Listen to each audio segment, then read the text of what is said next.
Alright guys, we've come out to the beach this morning to show you a tutorial on how to do long exposures. We're in Hawaii and I thought, what's not a better place than here to show you guys an awesome tutorial on how to do long exposures. Now, I'm recording this video and taking the photos as well, so it's going to be chopped up a bit, but you guys will get the gist of it. I'm going to give you guys my best tutorial on how to take long exposures here. So if you guys do enjoy, smash the thumbs up button, and I'll catch you guys when we're at the spot. Alright guys, I need to use my phone to see my face. I've set up here right now, as you guys can see in the background, the sun's coming up. I'm putting my exposure maybe 4 to 5 seconds. Obviously lowest ISO, which is on my camera 100, and putting my f-stop to about 5.6 to f11, around there, between there. Good thing, it's a good f-stop to get everything focused in the back as well. But at the same time, shutter speed, I'm trying to get as low as possible, and then the best thing you can do in this situation as well is to have an ND filter just to stop down even more, so when the sun does come a bit more, you can actually stop it down. So I've got a few ND filters with me. I've got an ND, variable ND from, I think it's a 2 to 32. Now it doesn't crossfade, which means there's no X through it, if you guys have seen that, so that won't come up in your photos. But an ND 6-stop ND is pretty good normally, and a 10-stop, 15-stop, something like that. That's where you probably want. For morning photography like this, probably about a 6-stop because it's not too bright, but during the day and all that kind of stuff, probably 10 to 15 stop is probably what you want to go for. But right now, I'm going to stop talking, I'm going to get some photos, and I'll come back to you guys with the settings I have used.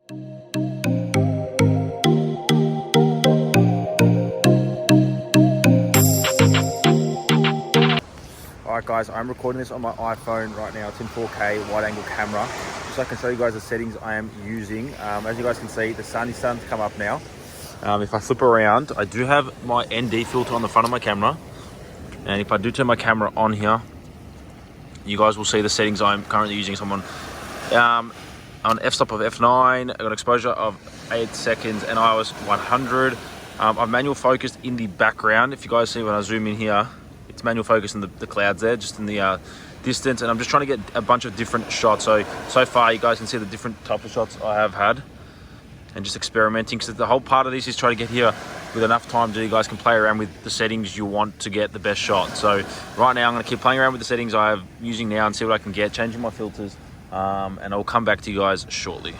I've got a guy just standing there randomly, but it's going to help the compose of this shot. So 1.6 seconds quickly, and look at that. Beautiful shot in the morning. Randomly just appears out of nowhere, but makes my shot legit that much better. And it looks awesome, I think. Alright guys, I'm just updating you guys. As you guys can see probably now in the background, the sun's pretty much coming up. It's like pretty much done. I don't even know what time it is. But some of the settings I've changed. So I've changed my lens to change some filters on what lens I'm using. This is what I'm currently shooting with right now. So f9, 3.2 second shutter. And also something a necessity you probably need is a remote or a cable release, so you don't get the shakes. But very, very nice view this morning. Beautiful view. And yeah, these are the settings I'm using right now. By the way guys, if I did fail to mention, you have to be shooting in RAW, or I really suggest shooting in RAW. So when you do go to post, like when I bring these photos to Lightroom later, it's going to change the whole look of them. I can change a lot of things with them. It's giving me a lot more versatility with my photos. So I really, really recommend, if you're going to shoot any photos with the DSLR or any type of camera you got, try and shoot in RAW, which will just give you the best options for photos later on when editing. Alright guys, we have just finished taking our long exposure photos in the morning. As you guys can see, I'm back to recording on my DSLR. What I wanted to say was, I'm going to go to sunset as well and get sunset photos. So I'm going to have my morning photos, which I've taken now. I'm going to take some sunset photos as well, which I'm going to record. I'm going to hopefully have another person with me to record that. So the next clip after this is probably me walking to sunset, getting sunset long exposure, which is a different thing altogether as well, because the sun in the morning is different to the obviously setting, and normally you get a lot more time at sunset because you get after the sunset, and then the colors are a lot different, all that kind of stuff. So I'm going to get that as well for you guys, which would be awesome. Another different tutorial. I'm really, really tired right now. I need to probably go back and sleep. That will be cool. I also want to show you guys at the end of this video, I want to do how I put my photos together, like a post, what I do in editing. So that will be really interesting to show you guys what I do through Lightroom. Because these long exposure photos, you've hopefully taken them in RAW. You get a lot of things you can change, and I want to show you guys those things you can change and the filters you can put on, so to speak, of the LUTs and some of the quick filters you can put on, and also some of the little changes you can make to make them just a little bit better. So I'm hoping to do that for you guys. If you guys are excited for that, smash the thumbs up button. But the next clip after this, guys, will be at sunset. So I'll see you guys there.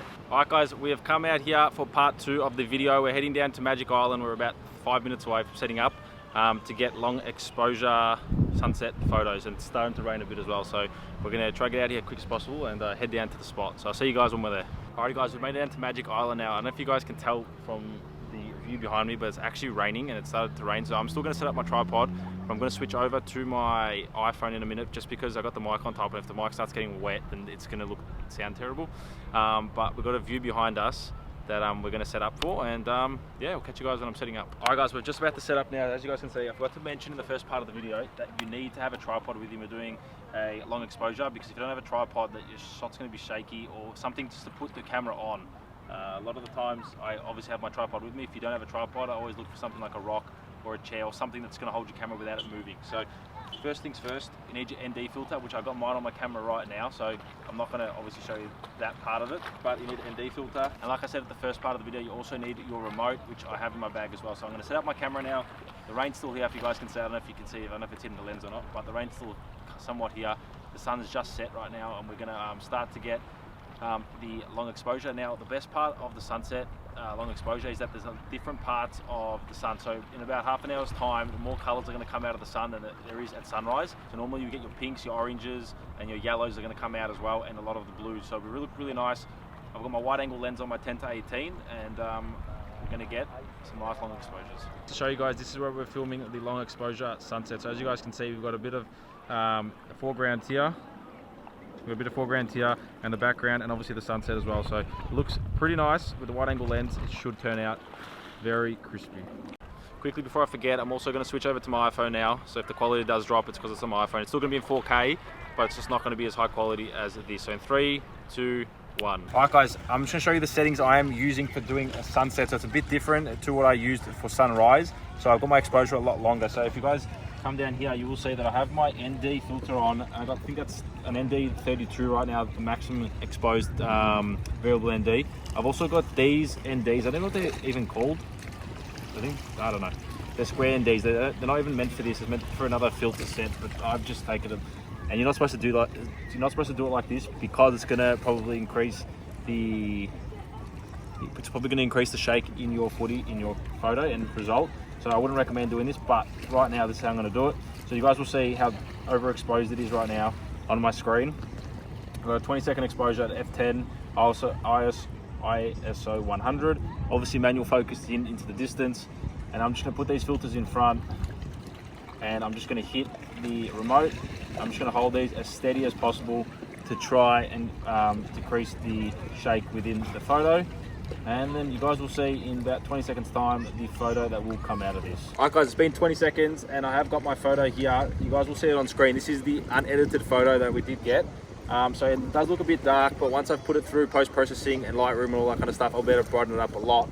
Again, I'm shooting in RAW, like I did mention in part 1, or the start of the video, should I say, for the sunrise shots. I'm shooting all in RAW, so you guys can change a lot of the settings.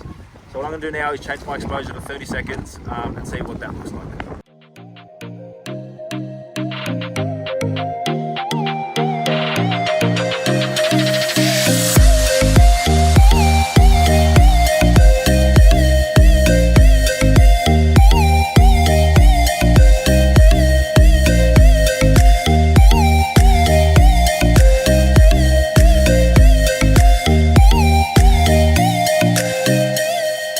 Alright guys, it's about an hour and a half later. I've taken all my photos. I reckon I've taken another 50 photos here. 50 photos sunrise, 50 photos sunset as well. So what we're going to do is I'm going to head back to my hotel room at some part. I'm going to cut to that, and I'm going to show you guys what I do in post. Like I said to you in the previous part of the video, when I do go to post, what to do with all these photos. I think sunset was a lot nicer than sunrise. You guys will see the difference. I'm going to show you some before and afters as well. If you guys have enjoyed so far, make sure to smash your thumbs up button. We're going to head back to post, like I said, and I'm going to show you guys exactly what you need. Alright guys, I also forgot to mention to you, I was supposed to show you how to take a photo, because I did actually put myself in the frame with a long exposure, and I was supposed to show you that, but I couldn't because it was so dark out. my phone couldn't record. Obviously I was taking photos with this camera, so I couldn't actually use this camera to record, but I wanted to show you it's a whole thing. But my phone was going to bump up the ISO too high, and everything was going to look really terrible, so there's no point. So when I do go to post, I can run you through the settings I used to put me in the frame and explain to you how I did it. But I just want to update you guys and let you know why you didn't see that.